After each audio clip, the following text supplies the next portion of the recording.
အားလုံးကသိနေကြတာကောင်းမှုချမ်းသာစွာဝက်သားပဲနေရစားနိုင်နော်နေ့တိုင်းဝက်သားကြီးကျွေးလာကောင်းတာကြီးပဲအိတ်ကြီးလည်းဘယ်သူနေနိုင်တော့မနေနိုင်ဘူးအပြောင်းလဲလေးဝက်သားစားနေကြလူကချင်းမောင်ရွက်ကလေးတတိယလာပြန်နော်တခုတည်းဆိုတော့ဤလာတယ်လေကာမဂုဏ်အာယုံရဲ့သဘာဝကလည်းအဲ့တိုင်းသူက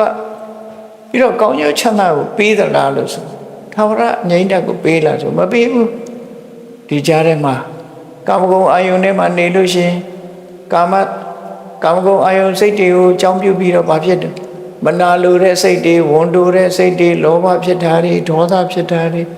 မာနတွေအစဉ်ပြေနေရင်မာနတွေအစဉ်မပြေဘူးဆိုရင်အိတ်သားတွေဒါတွေနဲ့ပဲလုံးချလိုက်ပြီးတော့နေတာဆိုစိတ်ချမ်းသာမှုဘယ်လိုလုပ်ရမရဘူးဒါကြောင့်မို့ကာမဒုက္ခချမ်းသာခံစားရဆိုစိတ်ချမ်းသာမှုပြေဝပေးနိုင်တဲ့အရာမဟုတ်ဘူးအတ္တကိလေသာဆိုတာကြပို့ဆိုးဒါကြောင့်မို့လို့မြတ်စွာဘုရားရဲ့မျက်စိမှပြိပ္ပာလမ်းကြောင်းဆိုတာအမှန်လမ်းကြောင်းကနေရှောက်လန်းတာပဲဖြစ်တယ်ပေါ့အဲ့ဒီရှုမြင်သုံးသပ်ချက်အချင်းချင်းပြောမယ်ဆိုရင်မျက်စိမှပြိပ္ပာလမ်းကြောင်းဆိုတာသီလကိုအခြေခံပြီး